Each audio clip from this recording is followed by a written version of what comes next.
Júlio 1, 2 Reis 18, verso 13 a 19, verso 37. No 14º ano do reinado de Ezequias, Senaqueribe, rei da Assíria, atacou as cidades fortificadas de Judá e as conquistou. Ezequias, rei de Judá, enviou essa mensagem ao rei da Assíria em Laquis: cometi um erro. Se você se retirar, eu lhe pagarei qualquer tributo que exigir. O rei da Síria exigiu 10.500 quilos de prata e 10.050 quilos de ouro. Para juntar essa quantia, Ezequias usou toda a prata guardada no templo do Senhor e nos tesouros do palácio. Arrancou até o ouro das portas e dos batentes do templo do Senhor que ele havia coberto com ouro e entregou tudo ao rei da Síria. Apesar disso, o rei da Síria enviou de Laquis seu comandante em chefe, seu comandante de campo e seu porta-voz, juntamente com um grande exército para confrontarem o rei Ezequias em Jerusalém. Os assírios se posicionaram ao lado do aqueduto que abastece o tanque superior, perto do caminho para o campo onde se lava roupa. Mandaram chamar o rei Ezequias, mas ele enviou os seguintes oficiais ao encontro deles: Eliaquim, filho de Ilquias, o administrador do palácio, Sebna, o secretário da corte, e Joá, filho de Asaf, o historiador do reino. O porta-voz do reino assírio mandou que transmitissem essa mensagem a Ezequias: assim diz o grande rei da Assíria: em que você confia, que lhe dá tanta segurança? Pensa que meras palavras podem substituir experiência e força militar? Com quem você conta para se rebelar contra mim? Com o Egito? Se você se apoiar no Egito, ele será como um junco que se quebra sob seu peso e perfura sua mão. O faraó, rei do Egito, não é digno de nenhuma confiança. Talvez vocês digam: confiamos no Senhor nosso Deus. Mas não foi a ele que Ezequias insultou.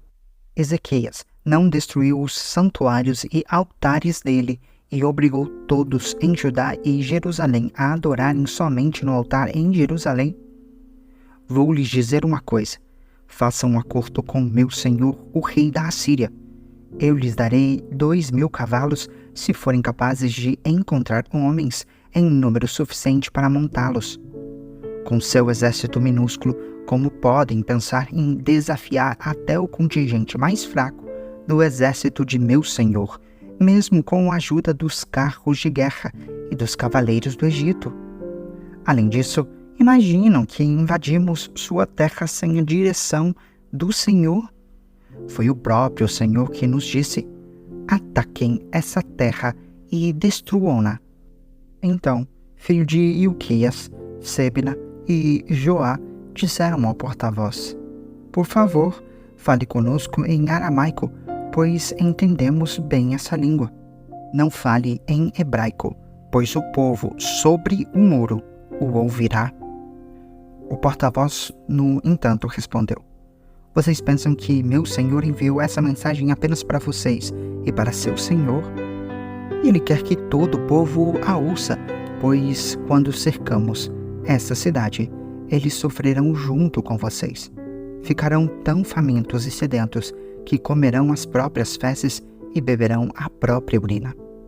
Então, o porta-voz se levantou e gritou em hebraico: ouçam esta mensagem do grande rei da Assíria. Assim diz o rei: não deixem que Ezequias os engane. Ele jamais será capaz de livrá-los de meu poder. Não deixem que ele os convença a confiar no Senhor, dizendo: certamente o Senhor nos livrará. Essa cidade jamais cairá nas mãos do rei da Assíria. Não deem ouvidos a Ezequias. Essas são as condições que o rei da Assíria oferece. Façam as pazes comigo, abram as portas e saiam. Então, cada um de vocês continuará a comer de sua própria videira e de sua própria figueira, e a beber de seu próprio poço. Depois providenciarei que sejam levados a outra terra como esta, uma terra com cereais e vinho novo, com pão e vinhedos, com oliveiras e mel. Escolham a vida e não a morte. Não deem ouvidos a Ezequias quando ele tentar enganá-los, dizendo: o Senhor nos livrará. Acaso os deuses de alguma outra nação livraram seu povo do rei da Assíria? O que aconteceu aos deuses de Amate e de Arpade?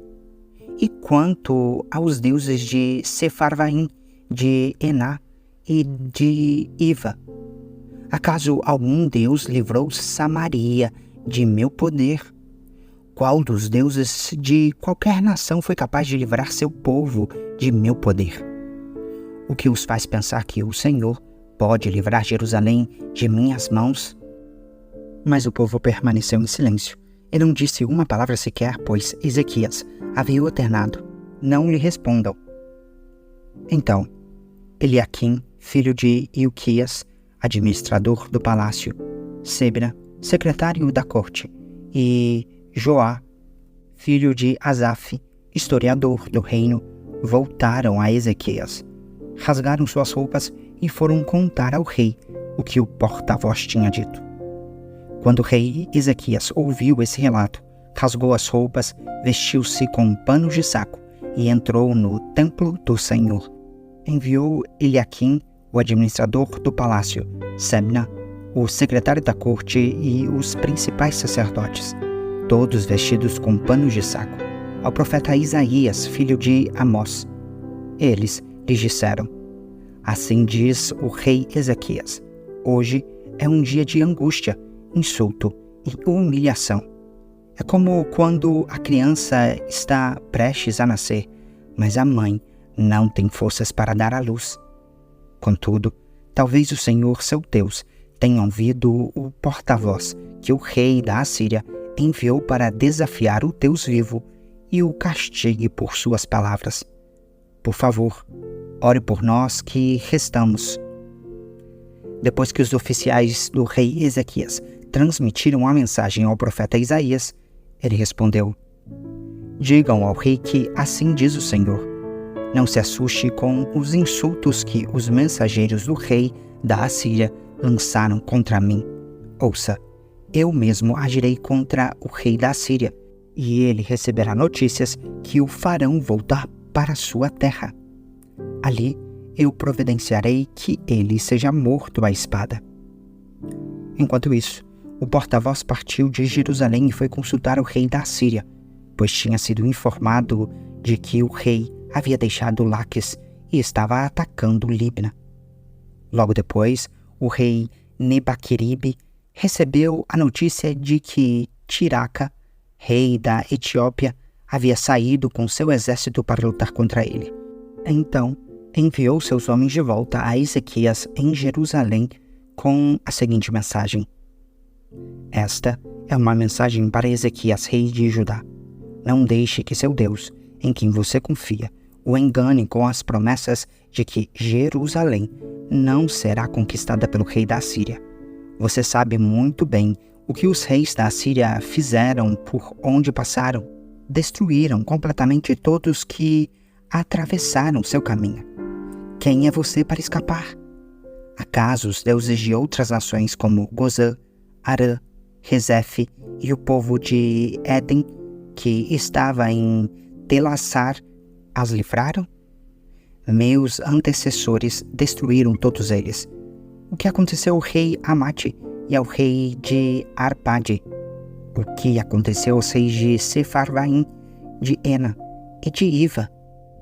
Depois que Ezequias recebeu a carta dos mensageiros e a leu, subiu ao templo do Senhor e a estendeu diante do Senhor.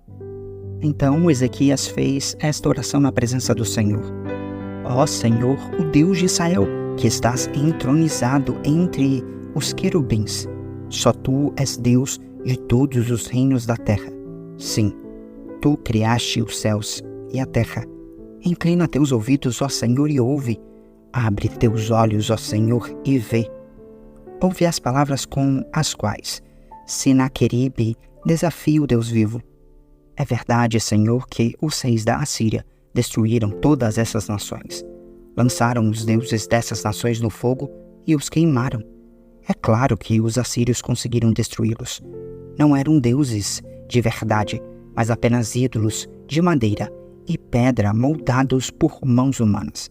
Agora, Senhor, nosso Deus, salva-nos do poder desse rei. Então todos os reinos da terra saberão que somente tu, Senhor, és Deus. Então Isaías, filho de Amós, enviou essa mensagem a Ezequias. Assim diz o Senhor, o Deus de Israel: ouvi sua oração a respeito de Senaqueribe, rei da Assíria. E o Senhor proferiu esta palavra contra ele. A filha virgem de Sião o despreza e ri de você. A filha de Jerusalém balança a cabeça com desdém enquanto você foge. A quem você desafiou e de quem zombou? Contra quem levantou a voz? Para quem olhou com arrogância? Para o Santo de Israel, por meio de seus mensageiros, desafiou o Senhor. Disse: com meus numerosos carros de guerra, conquistei os montes mais elevados, sim, os picos mais remotos do Líbano. Cortei seus cedros mais altos e seus melhores ciprestes. Cheguei às suas regiões mais distantes e explorei suas florestas mais densas. Cavei poços em muitas terras estrangeiras e me refresquei com sua água. Com a sola de meu pé, sequei todos os rios do Egito. Mas você não sabe? Eu decidi tudo isso há muito tempo. Planejei essas coisas no passado distante. E agora as realizo. Planejei que você transformaria cidades fortificadas em montes de escombros. Por isso, seus habitantes perdem as forças e ficam assustados e envergonhados. São frágeis como a relva, indefesos como brotos verdes e tencos. São como o capim que surge no telhado, queimado antes mesmo de crescer. Mas eu o conheço bem, sei onde está, e sei de suas idas e vindas. Sei como se enfureceu contra mim, e por causa de sua raiva contra mim, e de sua arrogância, que eu mesmo ouvi. Porei minha argola em seu nariz e meu freio em sua boca. Eu o farei voltar pelo mesmo caminho por onde veio. Então Isaías disse a Ezequias: esta é a prova de que minhas palavras são verdadeiras. Neste ano, vocês comerão somente o que crescer por si, e no ano seguinte, o que brotar disso. Mas, no terceiro ano, semeiem e colham, cuidem de suas videiras e comam de seus frutos. Vocês que restarem em Judá, os que escaparem da destruição, lançarão raízes em seu próprio solo, crescerão e darão frutos, pois um remanescente de meu povo sairá de Jerusalém. Um grupo de sobreviventes partirá do Monte Sião. O zelo do Senhor dos Exércitos fará que isso aconteça. E assim diz o Senhor a respeito do rei da Assíria: seus exércitos não entrarão em Jerusalém, nem dispararão contra ela uma só flecha. Não marcharão com escudos fora de suas portas, nem construirão rampas de terra contra seus muros. O rei voltará à terra dele pelo mesmo caminho por onde veio. Não entrará na cidade, diz o Senhor, por minha própria honra e por causa de meu servo Davi. Defenderei esta cidade e a libertarei. Naquela noite, o anjo do Senhor foi ao acampamento assírio e matou 185.000 soldados assírios. Quando os sobreviventes acordaram na manhã seguinte, encontraram cadáveres por toda parte. Então, Senaqueribe, rei da Síria, levantou o acampamento e partiu para sua terra. Voltou para Nínive e ali ficou. Certo dia, enquanto ele adorava no templo de seu deus Nisroque, seus filhos Adrameleque e Sarezer o mataram à espada. Fugiram para a terra de Ararate e outro filho, Esar-Adom, se tornou seu sucessor na Assíria. Atos 21, versos 1 a 17. Depois de nos despedirmos, navegamos em direção à ilha de Cos. No dia seguinte, chegamos a Rhodes e então a Pátara. Ali, embarcamos num navio que partia para a Fenícia. Avistamos a ilha de Chipre. Passamos por ela à nossa esquerda e apontamos em Tiro, na Síria, onde o navio deixaria sua carga. No desembarque, encontramos os discípulos que ali viviam e ficamos com eles por uma semana. Pelo Espírito, eles advertiam Paulo de que não fosse a Jerusalém. Ao fim de nosso tempo ali, voltamos ao navio e toda a congregação, incluindo mulheres e crianças, saiu da cidade e nos acompanhou até a praia. Ali nos ajoelhamos, oramos e nos despedimos. Então, subimos a bordo e eles voltaram para casa. Depois que partimos de Tiro, chegamos a Ptolemaida, onde saudamos os irmãos e passamos um dia. No dia seguinte, prosseguimos para Cesareia e nos hospedamos na casa de Filipe, o evangelista, um dos 7 que tinha servido na igreja em Jerusalém. Ele tinha 4 filhas solteiras que profetizavam. Muitos dias depois, chegou da Judéia um profeta chamado Ágabo. Ele veio ao nosso encontro, tomou o cinto de Paulo e com ele amarrou os próprios pés e as mãos. Em seguida, disse: "O Espírito Santo declara: assim, o dono deste cinto será amarrado pelos judeus em Jerusalém e entregue aos gentios." Ao ouvir isso, nós e os irmãos ali suplicamos a Paulo que não fosse a Jerusalém. Ele, porém, disse: "Por que todo esse choro? Assim vocês me partem o coração.